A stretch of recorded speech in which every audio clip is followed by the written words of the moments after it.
risk. I've been writing graffiti for about 30 years. Well, when I first started writing, I guess I really didn't have a plan. Basically trying to get society's attention. Many years later, it evolves into, okay, now you have our attention. What do you want to say?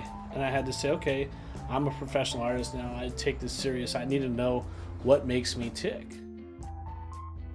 I guess you could say it took me 30 years to have an agenda. I like to evoke emotion with art and awareness with art. There's a couple things I want to do by going into Skid Row. Number one, I want to dispel the myth that all graffiti is negative. I want to uplift people. And I want to basically, simply brighten up an area that's not so bright at times. I want the people of Skid Row to see these murals, and I want them to be happy. And I think that's because, as I get older, I'm a happier person. With my daughters, I'm happier. So maybe my artwork looks happier.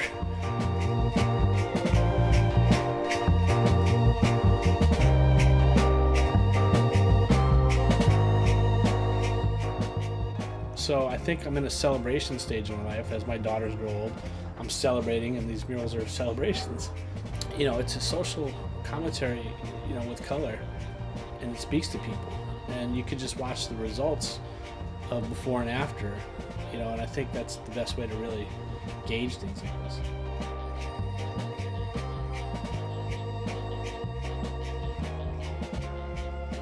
I think that in some weird karmatic way, this is what I'm supposed to be doing right now. Me giving back to the community, painting for Skid Row, that's full circle. I think a lot of people, they weren't realizing what an impact it was going to have, but once they see it realized and see the impact, and I know that they're probably feeling something internally when they look at it. A new day, a new dawn, the beginning of something, and the colors have a very energetic, optimistic suggestion to them. I think it's very inspiring. I think art has no boundaries, really. So I think that's why it's such a powerful social commentary, because it speaks to everyone. Sunshine, sunshine is fine. I feel it in my skin, warming up my mind. Sometimes you gotta give in to win. I love the days when it shines. Whoa, let it shine. Sunshine, sunshine is fine. I feel it in my skin, warming up my mind. Sometimes you gotta give in to win. I love the days when it shines. Whoa, let it shine. Whoa, let it shine.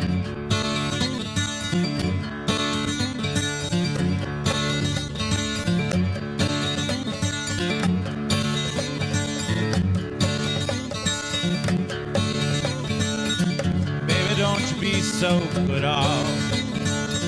Don't go putting your tail up like that. I take it like there's something going on, like something going on in the middle of the night. Yeah, I'm looking at your eyes, looking at your legs, looking at your mind, looking real fine. Baby, I'm just looking to get right.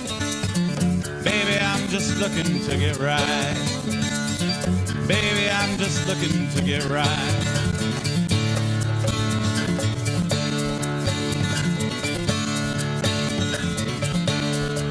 Let the bill slip right from my hand.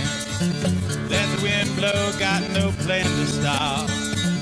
Let the bill slip right from my hand. Let the wind blow, I got no reason to stop. Looking at your legs, looking at your mind, looking at your eyes, looking real fine. Baby, I'm just looking to get right. Baby, I'm just looking to get right. Baby, I'm just looking to get right.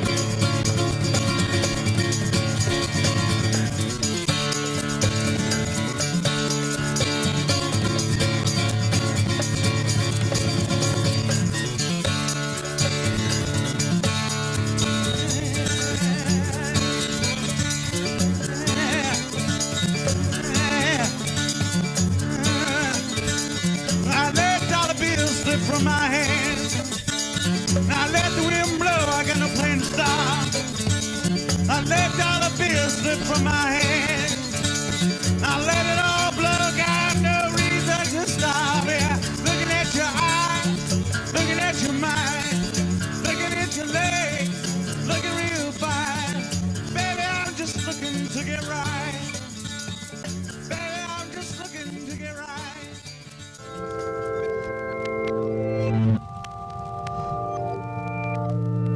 As a graffiti artist, I guess evolving is what I do. Graffiti is a way of life, you know. It was something that, you know, it was all or nothing. And I want to keep creating art, you know, and I want to keep surprising myself. And graffiti isn't a fad, it's an art form, it's here to stay. Everyone has their own unique rite of passage, you know, and as a graffiti artist, you know, my rite of passage was writing on various things. You don't have to like write some deep political statement to be heard or seen, you know. You can get people's attention with a splash of color or just writing your name. There just comes a time when you have to make a decision. What do you really want to stand for? What do you really want to say? Because eventually they're going to say, hey, I see you. What are you saying? Put it down now. Pick it up. Put it down now. As graffiti artists, we were young kids striving to be heard, and we were making these social commentaries. In New York, they were doing it on subways. Here, we're doing it on freeways. In New York, you paint a train, it goes by everyone. Here, you paint a freeway, everyone drives past it. So it's the exact same, but exact opposite, right? We were kids saying, hey, look at us. We can be seen, we can be heard, and we don't have to spend the money that Coca-Cola spends to put up billboards. You know, we could be our own hero in our own neighborhood, and eventually we want to be all city, so in all neighborhoods. I got the last of the good old days in New York. You know, I went there, you know, basically hitchhiked from high school to New York one summer and painted trains. New York style is very different from Los Angeles style. You know, they created their style off of hip hop. Our style comes from the heritage of the Chicano and writing and stuff like that. And it's very different. You know, my style is very representative of New York style because when I started doing graffiti, there's no one here doing it. So the only graffiti I had to look at was New York. Nowadays, if you see kids in LA, it's very fragmented and blocky and Old English and all these different stuff that really kind of relates to their environment, what they see growing up, which is gang writing. Growing up in Los Angeles, doing graffiti in all these different neighborhoods, when, you know, the gang stuff was really, really active, you know, the Bloods and the Crips and Colors and all that stuff was out, you know. And it just wasn't normal to see me running around these neighborhoods at night doing graffiti, so I'd have to interact with a lot of gangs. And, you know, I always thought I could talk my way out of a lot of stuff, and sometimes you couldn't, you know. So, you know, I've been stabbed, shot, and shot at multiple times, and you know, it's nothing I'm proud of. I'm just proud that I'm still here.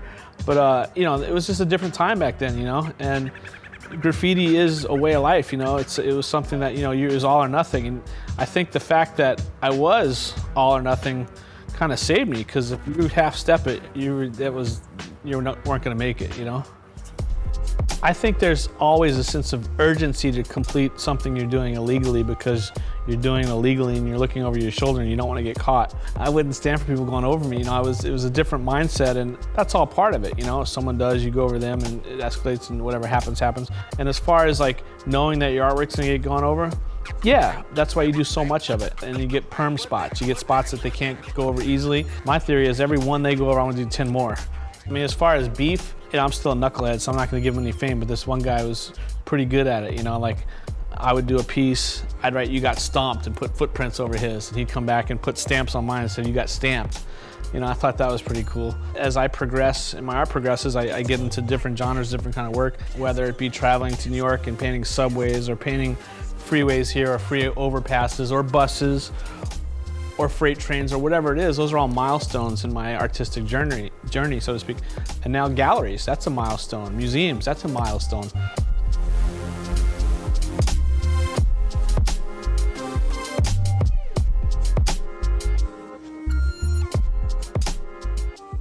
What I'm really excited about next week, I'm starting a building that I did over 20 years ago in Santa Monica, and I'm restoring it and redoing it. And it's the longest running building in Los Angeles right now. It's a production company, but yeah, I'm pretty excited about that. It's a huge building. Old girl, Scorpio, me too, we often bone. She has no ring like Karl Malone, but that's that, babe, I call you home. I'm so BK, my DJ, got a gun under the instant replay. Put your damn hands up when he say, put your damn hands up when he say, oh wow, look who talking, not I then, not important. Baby girl with insane proportions, wanna make orphans or of them. I don't hate often, but I'ma take caution. When she get the little baby, I'ma take orphan. Back to the borough, Bed-Stuy native. I helped tear it down, then they remade it. Put it down now. The internet has changed graffiti because it stepped up the game. You know, when I traded photos with pen pals, whether it be Twist in San Francisco or Remy Ruff in London back in the day, you know, it was weeks. You know, overseas it was weeks to get pictures and see it and, you know, see what someone did, you know. Nowadays you do a piece and you press a button and people see it around the world immediately. And that breeds for serious competition, you know, people get good quick. So I think that's a plus. You know, the negative might be is that I really believe that kids should know the history of anything before they do it. And I'm not saying that kids have to do illegal graffiti to be real. You know, I'm not saying that at all. But you have to know something about it. You can't just sit in the studio or your backyard and sit there and do these little things and say, I'm a graffiti artist, because, you know, that's not it. You know, we created graffiti in this style and flowing and movement because you're doing it fast, you're doing it illegal, and you have all this movement. And it's okay that people have different styles and it's not like that anymore.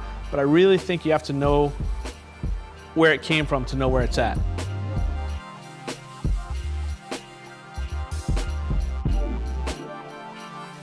Well, you know, I didn't decide to stop. I was forced to stop in Los Angeles. You can only do so much, you know, to where people know you. You know, police know me and detectives, certain detectives know me by name, and, you know, they would harass me and this and that and threaten me and make it loud and clear that if I did illegal graffiti in Los Angeles, I was going to jail.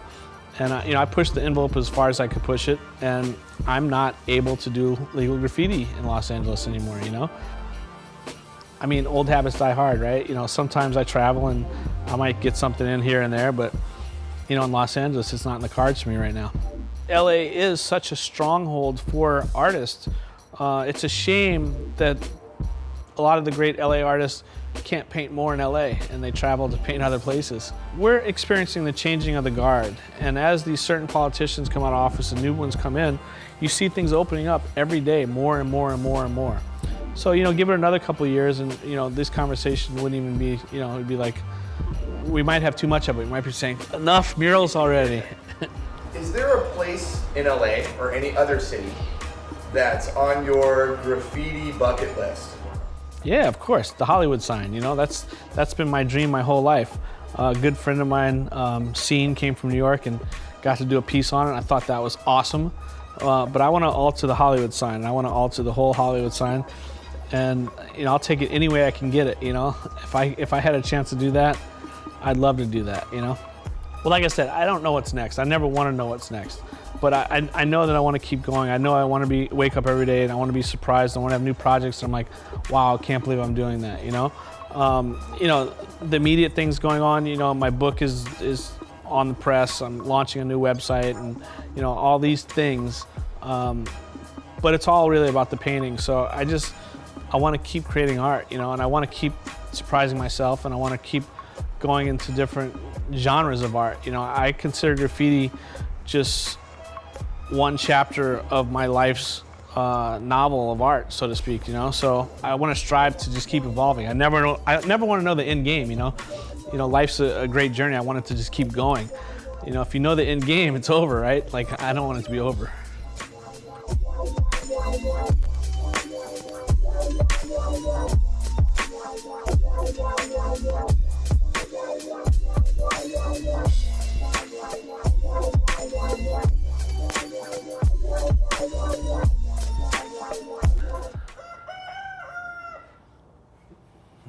This always happens. You know, we did Carson Daly and the chickens, is the exact same shit. I never thought I'd be doing an interview at my house with chickens.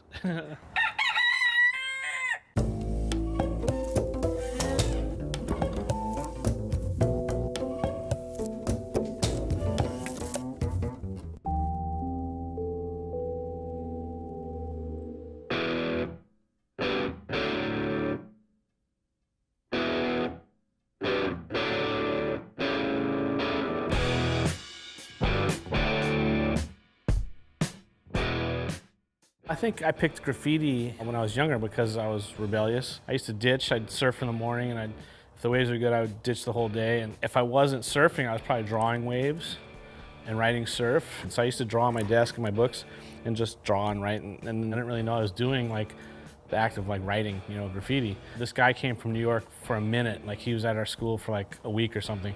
And he was like, what do you write? What do you write? And I was like, what are you talking about? Like, I write Happy Halloween, Merry Christmas, you know, cause I'm drawing on my desk, you know? And he goes, no, what's your tag? And so he busts out photos of trains in New York. I'm like, that shit's cool. I'm like, oh, I guess my tag is surf. So that day I went and stole some spray paint and went and did my first piece. I was hooked immediately.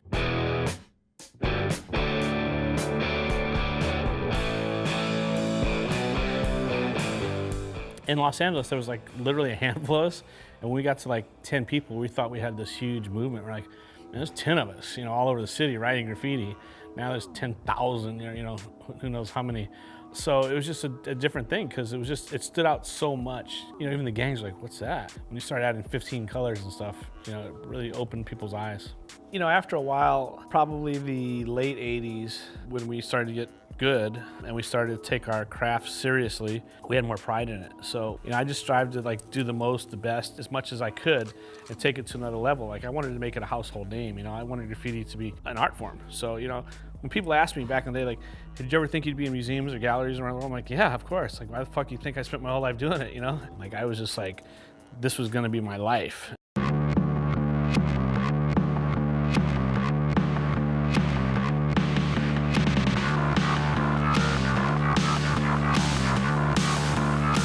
When I was thinking about how to get up more, and I'm laying in bed in the middle of the night, I'm like, fuck the freeway. And I jumped up and went and did a piece on the freeway. I was just thinking about how I'm gonna get up the most. So do a piece on the freeway, do full colors on the freeway, do this, do that, do free overpasses, like all that stuff was just to take it one step further. You know, I always want to do the Hollywood sign, and scene beat me to it. Airplanes I did, you know, we did planes, trains, automobiles. I think we painted Elvis's limo one time, didn't know it was his. Sorry.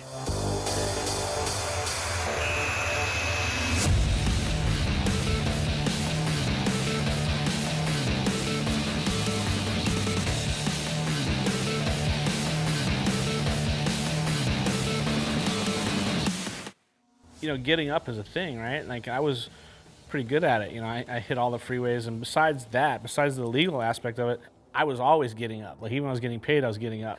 When I did like the Michael Jackson video or Budweiser or MTV, anything that I did back then, I always wrote Risk, and that was the thing. I was like, yeah, I'll do whatever you guys want, but I'm gonna write Risk.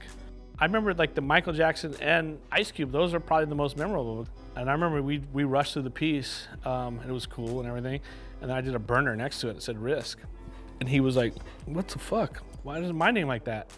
I was like, I don't know. And everyone's tripping, they're like, I want Ice Cube to be like that, you know? And I was like, yeah, we're out of paint, you know, whatever. But the Michael Jackson video was super memorable because that's the first big budget I worked on where they were like crazy budgets. He's like designed 3 streets, 1 gang writing, 1 New York style graffiti, and 1 hybrid.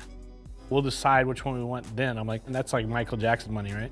We did it, and Michael Jackson came and he decided to use all 3. So he just mixed them up.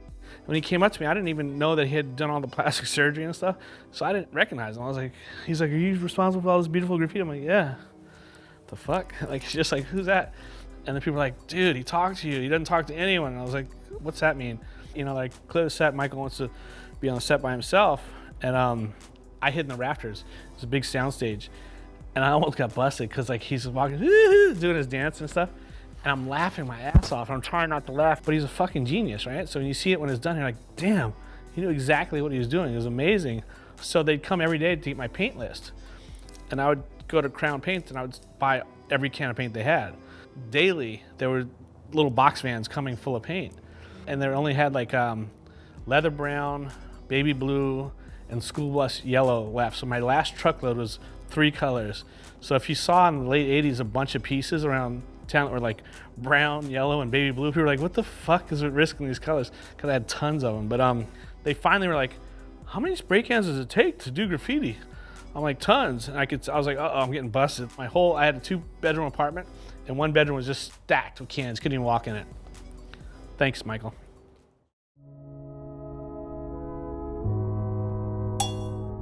Roger Gaspin came up with the idea. After Arts on the Street, he was like, looked through my photos and he goes, man, you have some great photos. Not a lot of people save their photos. And I'm like, well, I lost like most of my photos.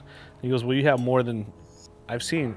So he started archiving my photos. I think it took a year. And he's like, dude, yeah, you should make a book. There's some great stuff here. I was going in one direction, he was going the other. You know, I was like, fast forward from all that stuff and flex all the stuff that I think is really cool and awesome art, I think. And he's like, that doesn't make sense. You have to do a book about the history, a book about you, a kid that came from New Orleans and ended up being a successful artist. He goes, that's the book. I'm very thankful that he stuck on that course because I would have done the book totally different. And he's like, yeah, we're gonna do the book that you wanna do, but that's second. Some of the things we're working on now, the gallery, working on Buckshot Gallery, which is really cool, and just painting a lot more and mixed media. Like for me, my painting is getting away from spray paint a lot. You know, it's like spray paint to me is just one genre of my life's work. It's like one chapter. I do sculpture, I do metal work, I do all kind of other stuff. I just want to explore all these mediums, and I also want to do stuff this year that I haven't done before, which would be large scale sculptures, you know? Stuff that's like, you know, 1 story, 2 stories high, public art, stuff like that. I don't know what's next because I've never been that artist. Like my whole thing is I'll never know completion. I don't want to know the end because, or even have a vision of what you think the end is, because then the ride's over. You know, so we'll see.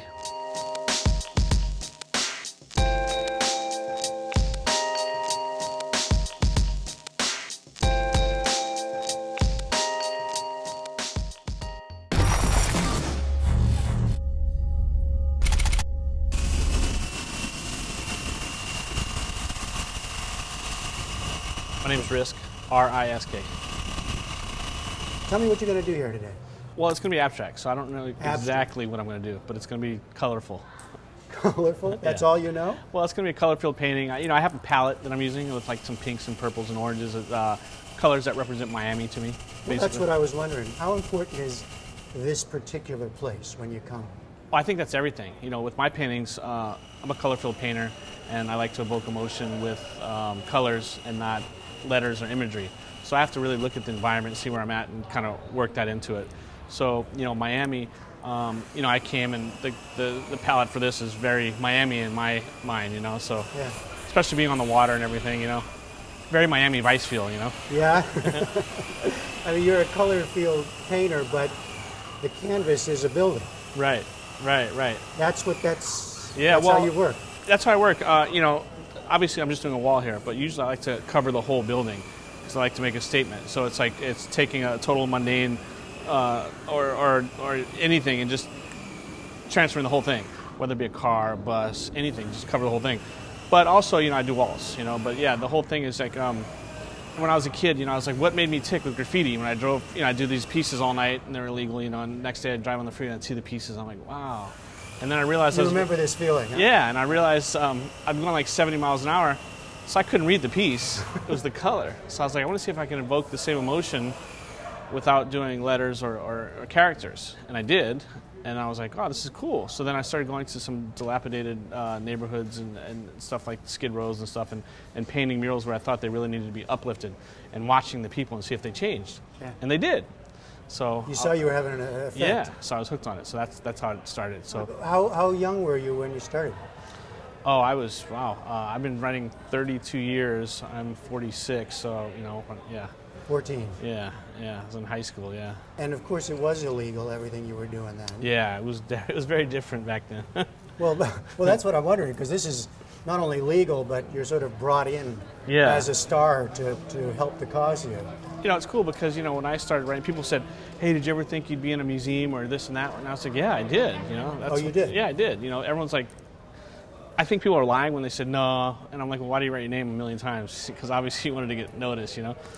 But so I did, and I was very proud of where the art form went to become like, you know, a real art form that's recognized. I always knew it was art, but other people didn't. So now that they're acknowledging it, it's a lot of satisfaction for me. Well, not only did they not think of it as art, they thought of it as, you know, vandalism. Yeah, well, there's that aspect. You know, it's illegal. When it's illegal, it's vandalism. You know, that's part of it. You know. Mm-hmm. What makes a place attractive for this kind of art? I mean, how does everybody suddenly know that, hey, here's a building, here you should come? I think there's a couple things. I mean, you know, like to me, You know, when people say, you know, when I'm in art school in college and they say do a still life and you do a, you know, or a bowl of fruit or something, you know, I'm like, well, I'm going to do a building, you know, that's, you know, like some people do fruit and you do buildings. Yeah, you know, people say it's natural beauty in the curves and so I'm like, well, natural building, architecture of the building, you know. So, you know, I think a lot of graffiti artists tend to look at urban scapes as beautiful. And I think number two, a place like this is really cool because it had so much life in the past and then it died. And now people bring it back to life with art. This is our way of doing it without the corporate money. So that whole story has always been the same. You know, you go to abandoned places and you uplift them. Yeah. You know, and you don't need anybody. You can do it yourself. So I think that's part of the intrigue. You know, now though, there's an interesting question, I think, about restoring this place, right?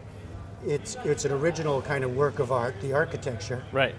And then there's layered on all of this other art by Yeah. people like Yeah. you working here over the many years. Yeah. So what should be preserved?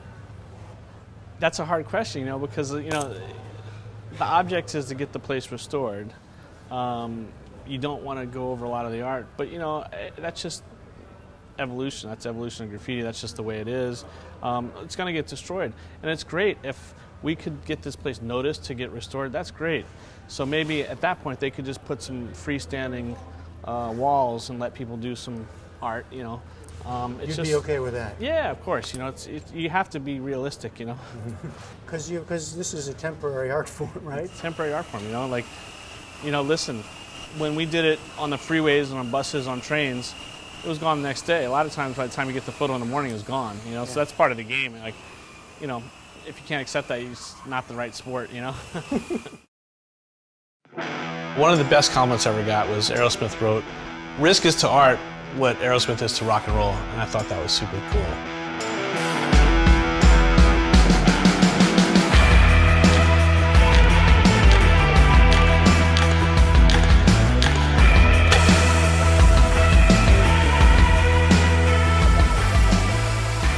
It's been a long journey. Since 1983 is when I started doing graffiti, and it was in high school, and I surfed a lot. That was my passion. And I was a bad kid. I wasn't a terrible kid, but I wasn't a good kid. Coming into LA for the first time, being exposed to gangs and all this stuff going on in LA, it was a very weird time. And I used to just kind of get lost and draw on my desk. You know, and I'd draw surf, I'd draw waves, and I'd write the word surf or wipeout or something like that. And I'd just sit there and draw all day, you know, on my desk. And this kid came from New York. He transferred to our school. And he goes, "Oh, what do you write?" And I'm like, "I don't write. I draw pictures." And he told me the whole subculture of graffiti, and it's called writing. And they write their names on trains. And he pulled out these photos, and I was blown away. And he's like, "Yeah, that's what you're doing. What's your tag?" I'm like, "I don't have a tag." And he goes, "Well, maybe your tag's surf, because you write surf." And I'm like, "Oh, my tag's surf." So that day I went out and I went to the local hardware store. I stole some spray paint. And I came back to my school and I sat there just waiting for it to get dark. And I painted the bungalows. I did the big surf piece. And it was terrible. It was like the worst thing. I imagined all these subway trains that I was seeing the photos of with these arrows and all this stuff. So I did the piece and I went home, came back the next day, and there's like 400 kids in front of me. And they're like, "Wow, this is cool." And I'm like, "That's cool?" And everyone's like, "Yeah, it's super cool." And I'm like, "Oh." And I was hooked. Like the attention was, like, I loved it. The school authorities quickly figured out who surf was. There was only like 10 of us that surfed in the school, and I was the only one getting in trouble and arrested, so it had to be me. So they busted me and I had to change my name to Risk, and then I was a professional vandal from that day on.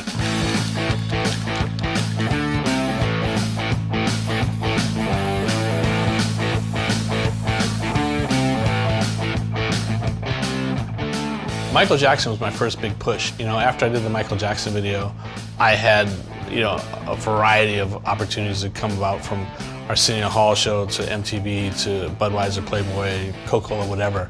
But that was the first big push from that point on. A lot of people loved graffiti but didn't want to go the hip-hop route, so I was the rock guy.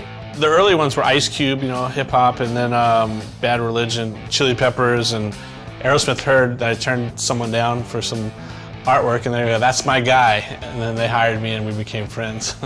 For the paintings, I will start with putting the canvas on the wall. I have cans that are malfunctioning, that don't work, and I'll take a knife and I'll stab the can and spray it and make it all crazy and just make a mess out of it, and then I go back and start refining it. And I go back and forth till I get the image I want. The most prevalent in my work is build and destroy. where I make stuff really sharp and then destroy it and build it back up and only leave sections of it. And that's what you see a lot of, because if you look at like all the buildings with the old bills, post-no bills and all that stuff peeled off of it, that's a great look to me. So I wanted to do that without being a peeled off bill. So I create that with a piece of cardboard where I pat it and I pull it and scrape it.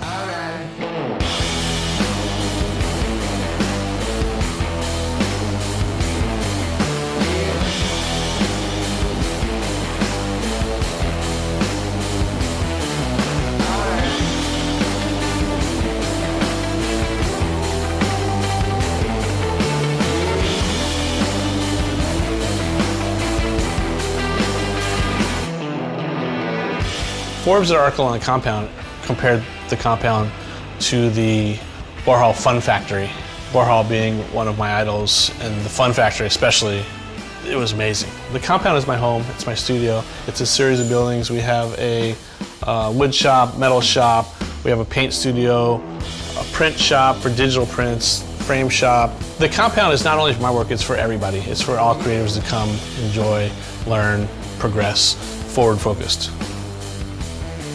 The funny thing is, a lot of people say this overnight success and life is so great and it's all this stuff, but I've been shot, stabbed, went to jail, got kicked out of school, had to run away. I did a lot of stuff to pursue this career, but it's all been worth it.